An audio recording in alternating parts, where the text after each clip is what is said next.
To सोना educational channel. Video पूरे देखने से पहले हमारे चैनल को सब्सक्राइब जरूर कर लें। आइए शुरू करते हैं। पादप कोशिका और जंतु कोशिका में अंतर। Plant cell and animal cell. देखिए, प्लांट सेल पादप कोशिका पादपों में पाए जाने वाले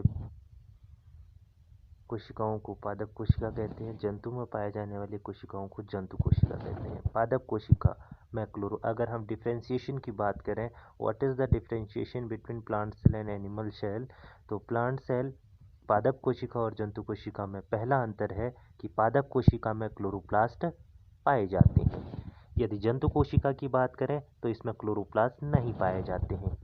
पादप कोशिकाएं में रिक्तिकाएं पाई जाती हैं, जबकि जंतु कोशिकाएं में रिक्तिकाएं नहीं पाई जाती हैं। पादप कोशिकाओं में द्रव पदार्थों का अवशोषण होता है, जबकि जंतु कोशिकाओं में द्रव पदार्थों का अवशोषण नहीं हो सकता। पादप कोशिकाओं में प्रकाश संश्लेषण द्वारा भोजन का निर्माण होता है, ये स्वपोषी होते हैं। जबकि जंतु कोशिका की बात करें तो इसमें प्रकाश संश्लेषण नहीं होता, ये स्वपोषी नहीं होते हैं। पादप कोशिका में कोशिका भित्ति सेलुलोज की बनी होती है और जंतु कोशिका में कोशिका भित्ति नहीं पाई जाती है। इसके अतिरिक्त पादप कोशिका में लाइसोसोम नहीं पाए जाते हैं, जबकि इसमें लाइसोसोम पाए जाते हैं। यदि एक डिफरेंस की बात करें जो कि इसमें सिमिलैरिटी लेके आती है, तो केंद्रक दोनों के यूकेरियोटिक आकार के होते हैं। आइए शुरू करते हैं अगला टॉपिक पादप सेल और एनिमल सेल को हमने डिवाइड किया हुआ है और यहाँ पर इसके कुछ फिगर्स आपको दिख रहे हैं, तो हम इस आधार पे भी इसे डिफरेंशिएशन इसमें कर सकते हैं कि पादप कोशिका और जंतु कोशिका में अंतर क्या हो सकता है। आइए देख लेते हैं। पादप कोशिका प्रकाश संश्लेषण हेतु क्लोरोप्लास्ट होता है, जबकि जंतु कोशिका में क्लोरोप्लास्ट नहीं होता है। पादप कोशिका आकृति निश्चित करने के लिए कोशिका भित्ति होती है, जबकि जंतु कोशिका की बात करें तो इसमें कोशिका भित्ति नहीं होती है और आकार इसका अनिश्चित रहता है। यदि पादप कोशिका की बात करें तो इस लाइसोसोम इसमें नहीं पाया जाता है। यदि जंतु कोशिका की बात करें तो इसमें लाइसोसोम पाई जाती हैं। पादप कोशिका में कोशिकाएं मुख्यतः चतुर्भुजाकार होती हैं, जबकि जंतु कोशिका में डिफरेंट शेप की होती हैं, विभिन्न आकारों की होती हैं। पादप कोशिका की बात करें तो इसमें गोल्जी उपकरण पूर्ण विकसित नहीं होते हैं। यदि जंतु कोशिका की बात करें तो गोल्जी उपकरण उपस्थित और पूर्ण विकसित होते हैं। पादप कोशिका का स्ट्रक्चर आपको यहाँ दिख रहा है और जंतु कोशिका का स्ट्रक्चर कुछ इस तरीके से बनता है। आइए शुरू करते हैं अगला टॉपिक, विसरण तथा परासरण में अंतर। What is the differentiation between विसरण और परासरण।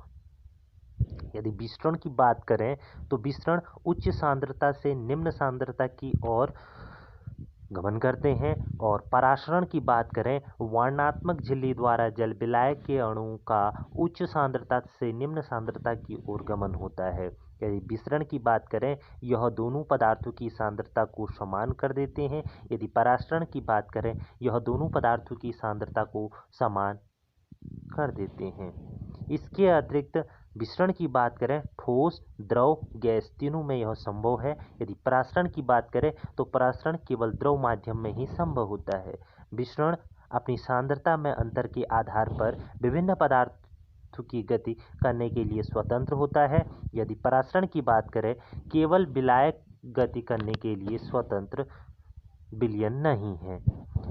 यदि बात करें परासरण की, परासरण मुख्यतः दो प्रकार के होते हैं, बाह्य परासरण, अंतःपरासरण। यदि बाह्य परासरण की बात करें कोशिका के अंदर से विलायक का बाहर गमन करना बाह्य परासरण कहलाता है। यदि अंतःपरासरण की बात करें कोशिका के बाहर से विलायक का अंदर को गमन करना अंतःपरासरण कहलाता है। सांद्रता के अनुसार विलयन के प्रकार।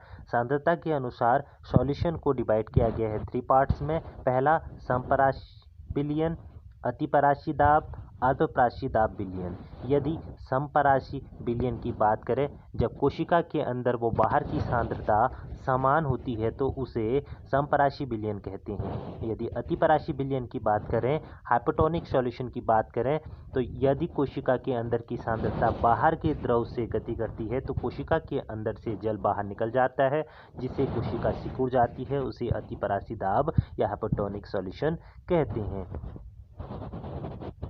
अल्पपराशी दाब विलयन। जब कोशिका के बाहर के विलयन की सांद्रता कम होती है तो कोशिका के अंदर अंतःपरासरण के कारण कोशिका फूल जाती है और फट जाती है। उसे अल्पपरासी दाब विलयन कहते हैं। जैसे कि आपको दिख रहा होगा कि यह हाइपरटोनिक, आइसोटोनिक और हाइपोटोनिक सॉल्यूशन है। समपराशी विलयन आपको दिख रहा होगा और इसके अतिरिक्त आपको यहाँ पे अतिपराशी विलयन दिख रहा होगा और यहाँ पर आपको अल्पपरासरणीय दाब विलयन दिख रहा है। तो इस प्रकार से हम इसे फिगरल के माध्यम से भी समझ सकते हैं। आइए शुरू करते हैं इस अध्याय के कुछ प्रश्न। पहला प्रश्न है कोशिका। आपको पहला प्रश्न दिख रहा होगा, कोशिका किसे कहते हैं? देखिए, शरीर की संरचनात्मक और क्रियात्मक इकाई को ही कोशिका कहते हैं। अगला प्रश्न, कोशिका की खोज किसने और कैसे की? कोशिका का सबसे पहले पता रॉबर्ट हुक ने 1665 ईस्वी में लगाया था। उन्होंने एक पतली काट में इसे सूक्ष्मदर्शी की द्वारा से देखा था, जो सूक्ष्मदर्शी उनके द्वारा स्वयं तैयार किया गया था। CO2 तथा पानी जैसे पदार्थ कोशिका के अंदर और बाहर कैसे आते हैं? यह प्रक्रिया विसरण प्रक्रिया कहलाती है, या विसरण प्रक्रिया के द्वारा हम कह सकते हैं। अमीबा अपना भोजन कैसे ग्रहण करता है? देखिए, अमीबा अपना भोजन एंडोसाइटिक प्रोसेस होती है, तो एंडोसाइटिक प्रक्रिया के द्वारा यह अपना भोजन ग्रहण करता है। एंडोसाइटिक या एंडोसाइटोसिस क्या है? एंडोसाइटोसिस की बात करें तो एक कोशिकीय जीव में कोशिका झिल्ली के लचीलेपन के कारण जीव बाह्य पर्यावरण से अपना भोजन ग्रहण करते हैं और कोशिका झिल्ली पुनः अपने पूर्व अवस्था में आ जाती है। उसके बाद कोशिका पदार्थ ग्रहण कर पच जाता है और इस प्रक्रिया को हम एंडोसाइटोसिस कहते हैं। अगला प्रश्न, प्लाज्मा झिल्ली को वर्णनात्मक पारगम्य झिल्ली क्यों कहते हैं? देखिए, प्लाज्मा झिल्ली कुछ पदार्थों को अंदर और बाहर जाने देती है। यह अन्य पदार्थों की गति को रोकती है और प्लाज्मा झिल्ली को इसीलिए प्लाज्मा झिल्ली को वर्णनात्मक पारगम्य झिल्ली कहते हैं। फॉर एग्जाम्पल के लिए आप किशमिश का दाना ले सकते हैं। यदि परासरण, अगला क्वेश्चन, परासरण क्या है? जल के अणु की गति जब वर्णनात्मक पारगम्य झिल्ली द्वारा होती है तो उसे परासरण कहते हैं। सेलुलोज क्या है और सेलुलोज कहाँ पाया जाता है? देखिए, इस प्रश्न में सेलुलोज एक बहुत जटिल पदार्थ होता है जो पौधों में पाया जाता है। पादप कोशिका भित्ति इसकी मुख्यतः सेलुलोज की बनी होती है। अगला प्रश्न, जीव द्रव्य कुंचन किसे कहते हैं? जब किसी पदार्थ या जब किसी पादप कोशिका में कोई पदार्थ परासरण द्वारा पानी को हानि पहुंचाता है या हानि होती है तो कोशिका झिल्ली सहित आंतरिक पदार्थ संकुचित हो जाते हैं। इस घटना को हम जीव द्रव्य कुंचन कहते हैं। DNA का पूरा नाम लिखो, कह रहे हैं DNA का पूरा नाम डीऑक्सीराइबोन्यूक्लिक एसिड, डीऑक्सीराइबोन्यूक्लिक अम्ल भी कहते हैं इसे। यदि ATP की बात करें, ATP क्या है? ATP का पूरा नाम लिखिए। देखिए, ATP का पूरा नाम एडिनोसिन ट्राइफॉस्फेट, यह एक प्रकार की का कोशिका का ऊर्जा का कार्य करता है, इसे कोशिका का ऊर्जा भी बोला जाता है इसे। अगला प्रश्न, कोशिका के किस अंगक में अनुवांशिक गुण होते हैं? देखिए, क्रोमोसोम में अनुवांशिक गुण पाए जाते हैं। आइए बढ़ते हैं अगले प्रश्न की ओर। अगला प्रश्न, ऐसे दो अंगकों का नाम बताइए जिनमें अपना अनुवांशिक पदार्थ होता है। देखिए, दो पदार्थ, एक पादप में और एक जंतु में।